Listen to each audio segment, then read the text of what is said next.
That was indeed the exclamation point as the Hokies finish off Boston College. 77-66 is the final, and we're joined now by head coach Buzz Williams. And first and foremost, Coach, as always, congratulations on the win, your second in ACC play. Coming out for the second half, it seemed like you guys took some of the cosmetics off of it and just got it downhill, tilting the floor against them. How were you able to do that to take control of this game?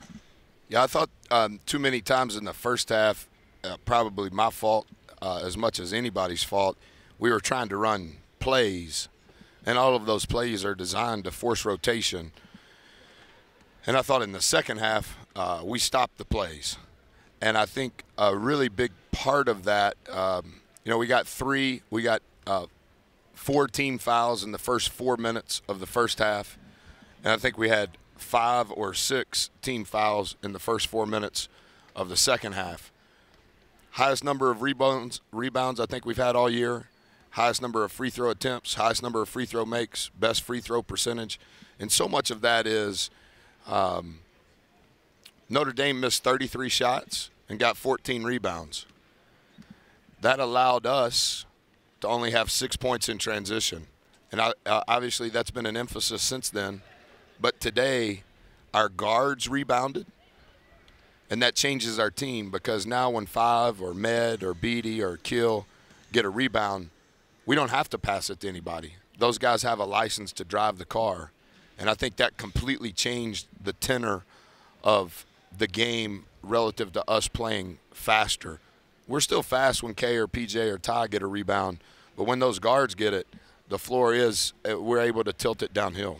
Kyle Bowman is such a prolific scorer, coming off a 44-point game. Never left the floor today. But, gosh, what about the job Beatty did, not only offensively when J-Rob was out for extended amount of time in the first half, got the technical and whatnot, but the job that he did defensively on him, and he hit a big three for you as well?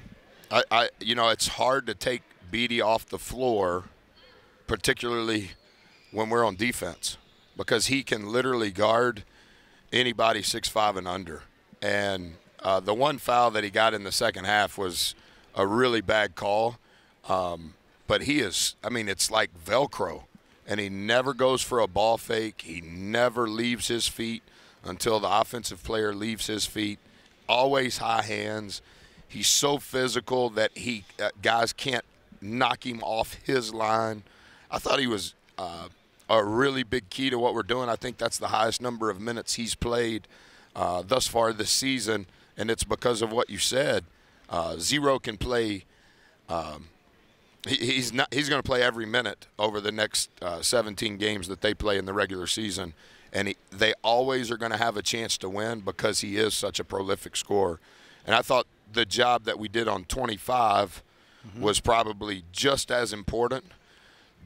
Zero shooting a lot of balls, 25 very good off the actions that they run, and then 41 very potent on the offensive glass. And collectively, we allowed him to only have 1 offensive rebound. Part of that is because he didn't play as many minutes because he was in foul trouble. But our guys did a very good job specific to those 3 things.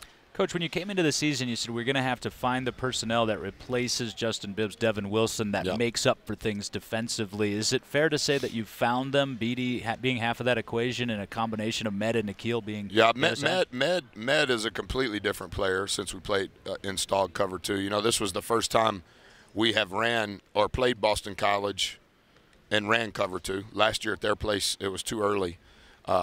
Med is much more comfortable, and he plays so hard that that allows him, even if he's not doing perfect, his effort allows him when he's not perfect. Beatty's elite, KJ is elite, and Five is as smart as any player that we have or have had. And when he's hooked up, he's good. I think PJ's made some strides, and in the same manner that PJ was really good for us down the stretch after finals, we need PJ to keep going in the same manner we need Beatty to keep going, because that distinct role gives our team more of a wider catalog of what we can handle. little bit similar to the Notre Dame game. Kind of sluggish in the first half offensively, but then start the second half, you kind of got it going again. Nikhil has 5 points. KJ has an old-fashioned 3-point shot. You got an 8-4 run, forced a timeout, and you guys kind of got rolling after that. Shot selection a little better in the second half than the first? I thought we took 5 bad shots for the game. We're 0 for. We shot 70 bad shots in non-conference play, and we shot 2%. Today, 5 is how many bad shots we attempted. We made 0. Our average burn-up is 4, and we really need to get that down to 3. I thought the shots that we shot in the first half were the same shots that we shot in the second half. It may have been one of our worst 3-point field goal percentage games. And, you always know when you're around a bunch of good players that can really shoot. When they miss, you're like, man, what's going on? Why'd you miss that? And almost to the point we're like, that's a bad shot. Well, it ain't a bad shot. He just missed the shot. Similar to what I was saying to you guys after Notre Dame, when those shots are going, it just looks, it's like art. It's just so pretty. And then when you miss, you're like, hey, man, what's wrong with you? Well, I mean, he's not a robot. So, no, we can't take 5 bad shots. We need to take 3. Coach, is it gratifying along the same lines? I mean, obviously you'd love to make every shot that you take and just route people all the time, but to show and prove that narrative that it doesn't always need to be glossy when it's Virginia Tech, that you can just power the ball down in, get to the free throw line, and win game in different fashions. One of the things that I mentioned to you guys that I spent some time showing and talking to our guys about is I thought we had some emotional letdowns at times when Notre Dame was making their run. And typically speaking, it was always following our run. And that was one of the get better lessons going into today that was on the whiteboard is which player, which staff members is going to help us not have an EQ drop. And then which players, which staff members are going to respond to those players and staff members when they're trying to keep us engaged. And I thought our defensive rebounding and our EQ drop were the 2 lessons from the Notre Dame game, and I thought that was the difference in today's game. How about the turnovers? You had some live ball turnovers that could kind of got a little out of hand there a little bit. They got some points off those turnovers, a little frustrating there. Anytime you have a live ball turnover at this level in January or February, odds are they're going to shoot 90%.